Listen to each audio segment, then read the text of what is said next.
Greetings and hey everyone, my name is Tarnakogan and my matrix number is AA190829. I am the team leader and my group mates are Stephen, Moisha and Fatin.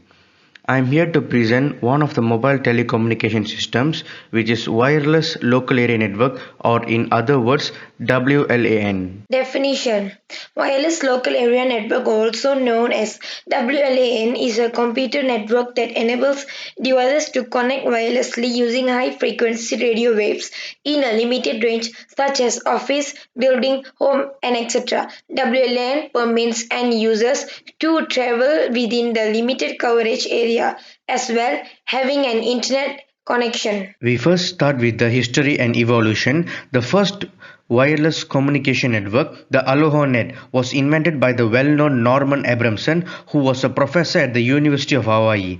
The Aloha Net became famous and started to be widely used during the 1971 onwards. Initially, most of the places were utilizing the cabled LAN and rarely some of the places were having WLAN as the cabling management was tedious.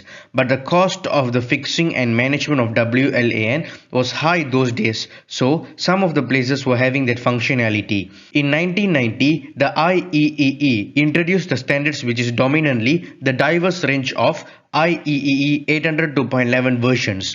The IEEE 802.11 became very renowned and a tremendous success in terms of commercial scope, but the HyperLAN 1 and HyperLAN 2 proposed by the ETSI cannot compete with the 802.11 version, as these versions were harder to implement and came late to the market. The wireless networking standard 802.11 and that operates on numerous antennas was added to 802.11 as it can operate on both the 2.4 GHz and 5 GHz.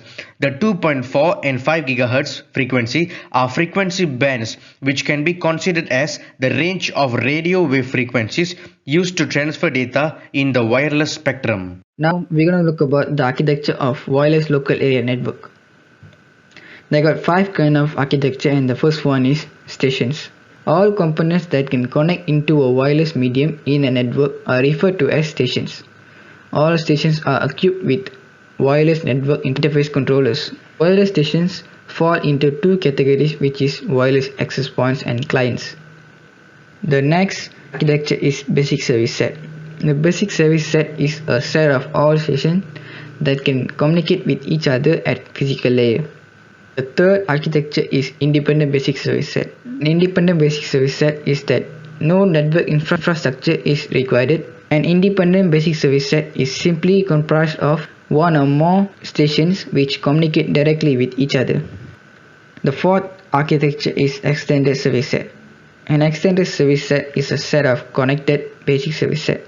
Access points in an extended service set are connected by a distribution system. The fifth one is distribution system. A distribution system connects access points in an extended service set.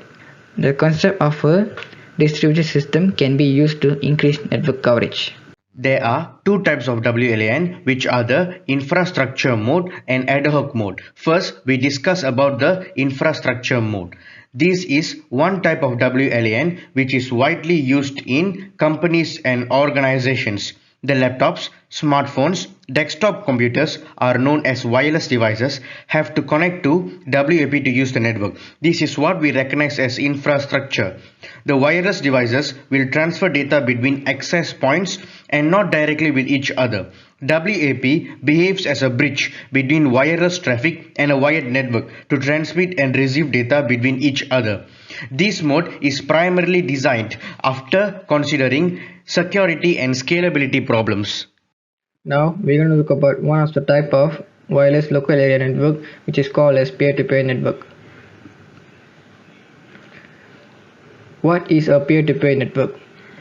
A peer-to-peer network is an IT infrastructure in which two or more computer systems connect in order to share resources. Workplace may set up this type of network by physically connecting computers into a linked system or creating a virtual network. Each device in a peer-to-peer network shares a part of its resources with other networked computers such as storage, bandwidth, and processing power. Now I will talk about the advantages of WLAN. The first and foremost is flexibility.